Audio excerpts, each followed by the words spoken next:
Cooper's Journal, July 4th, 2021. Fireworks shells in alley this morning. Gunpowder residue on burnt paper. This country is afraid of me. I have seen its true flag. Good afternoon, everyone. My name is Cooper, and today I will be reviewing both the book and the movie of the cult classic Watchmen. For those who are unfamiliar with the source material, what I just said back in that weird gravelly voice thing was a reference to the infamous character Rorschach's opening monologue. To begin with, Watchmen at its core is a 1986 DC comic created by Alan Moore and Dave Gibbons. It has since been adapted into a movie, a graphic novel that is essentially all volumes of the comic book series compiled into one book, and even an HBO miniseries set in the same universe, which I have yet to watch. Watchmen follows a group of former masked vigilantes called either the Minutemen or the Watchmen, who are now retired or in the midst of executing, both literally and figuratively, their own ideas of justice. Yet there is much more to this world than morally questionable superheroes. Earth is on the verge of World War III, with a metaphorical doomsday clock counting down as the story progresses. It's 1985 and Richard Nixon is president. No, not Reagan. And yes, Nixon canonically passed a law that allowed him to have a third term, which is probably the most Nixon thing I can think of, and he is doing whatever he can to stop imminent destruction from the Soviet Union, even including in the past using the godlike John Osterman, aka Dr. Manhattan, to aid American war crimes, war efforts in Vietnam. These terrifying circumstances all shroud the recent murder of Edward Blake, aka the Comedian, an incredibly amoral watchman credited with murder, sexual violence, and war crimes, just to name a few. Each superhero in this book has a different perspective of the world. At the very end of the book, author Dave Gibbons reveals some of these worldviews through handwritten notes. I won't say all of them in order to try to avoid spoilers, but later in this video I will be talking about some big events that take place and even how Watchmen ends. Don't worry, I will be giving a spoiler warning, so you can avoid that section if you'd like. Anyway, let's start off with describing the character I first referenced, John Osterman. As someone who can simultaneously see the past and future, Dr. Manhattan sees the world as an inner working system, tiny little atoms that fit together like clockwork. He himself is isolated, but he also isolates himself from others, including his love interests. Moving forward, perhaps the most morally just character, Night Owl, aka Dan Dryberg, does not know how he sees the world, and is often quite confused by its mysteries, like many other normal people. Dan is an ordinary mortal man that just so happens to be a smart, wealthy engineer. He is a deep thinker and very empathetic, which contrasts heavily with who I believe is the most interesting character, Rorschach. Otherwise known as Walter Kovacs, this man is an absolute psychopath, who, according to Gibbons, views the world as immoral and in need of a strict moral code. If you could take Batman, combine him with the Punisher, and make him have Hannibal Lecter's brain, minus the cannibalism, that's essentially Rorschach. I in no way support his beliefs or actions, but in my opinion, he is what draws me to this story, and it's worth examining how he came to be the horrible person he is throughout the story. I have to say, this is probably one of the most compelling books I have ever read.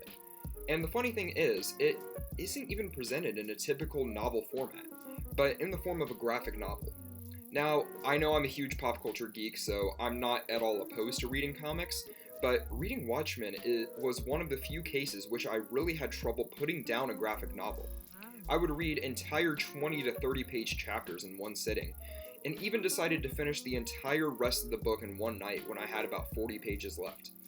I know that probably doesn't sound like a lot of reading to the average reader, but some of these pages can be tough to read, both due to the fact that they have a good amount of historical and technical references, such as when Adrian Veidt monologues about Alexander the Great, or when John Osterman talks at length about subatomic structures, and also because the more powerful scenes can be somewhat gut-wrenching and therefore hard to read in a more figurative sense. Perhaps my favorite part of this entire book is how each character, even if they're fairly minor, has their own personality and is completely fleshed out. Even the two Bernies, a newspaper vendor and a young man who reads comics at the newspaper vendor's stand, each have unique characteristics and things that make them tick, in spite of the fact that the two of them share the same name. In addition, when I read this book, I didn't just see comic panels. I saw storyboards and potential to make a really stellar movie.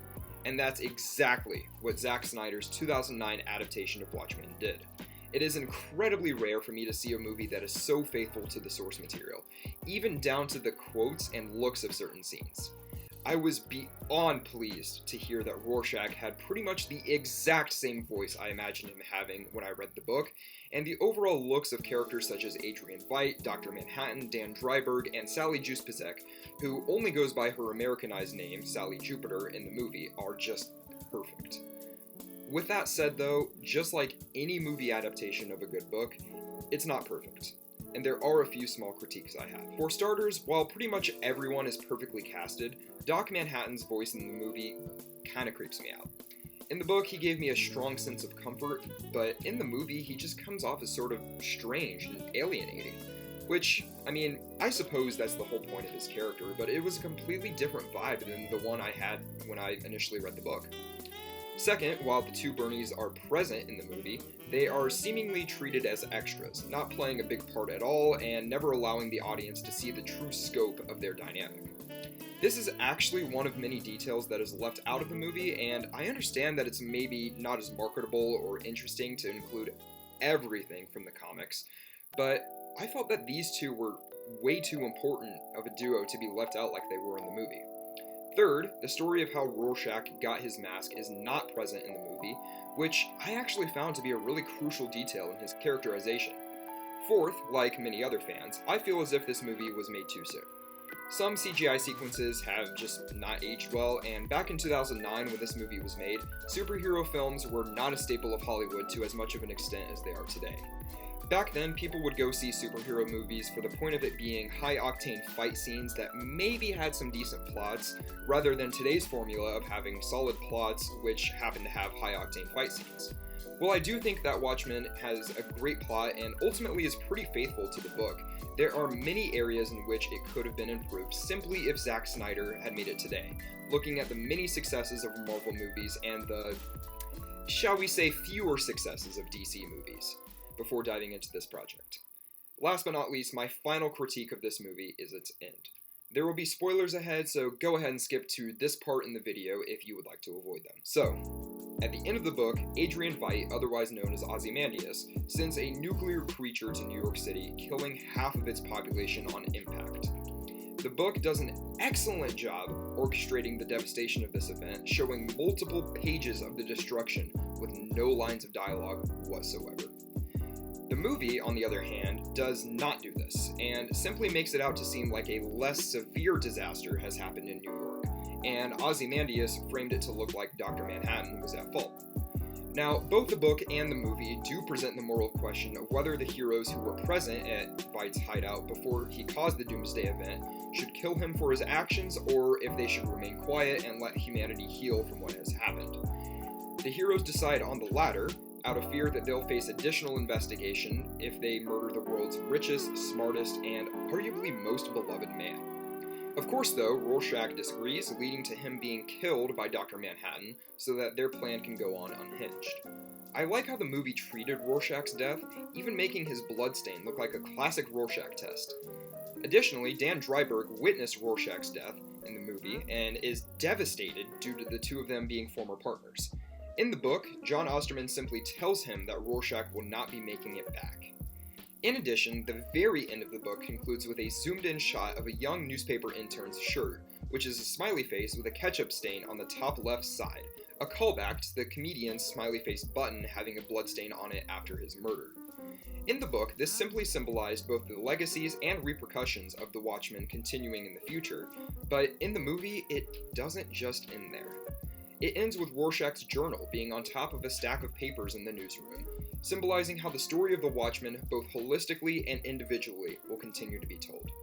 I liked this end a lot, because in the book, the head of the newspaper company didn't even give it a second look when his intern showed it to him, and told his intern to throw it out.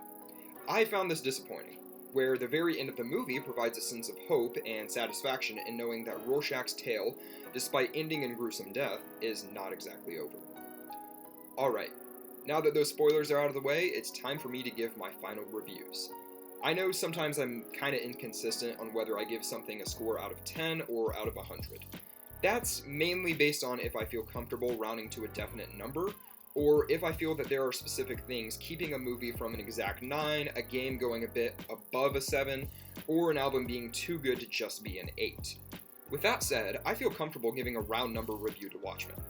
I would say that the movie is a solid 9 out of 10, because even though there are some definite minor flaws, it is still the most faithful adaptation of a book I have ever seen, and is pretty much exactly what I wanted it to be and more. The book, however, will be earning the very first 11 out of 10 on this YouTube channel's entire history. Woohoo! You heard that right, folks. I liked this book so much that it goes above a perfect score for me, and is an absolute work of art that I would recommend to anyone that doesn't mind reading through a graphic novel. It truly is one of the best books I have read in my entire 19 years of life. Thank you all so much for watching. I hope you enjoyed this video. There might be 1 or 2 more coming out this summer. We'll see, depending on my schedule.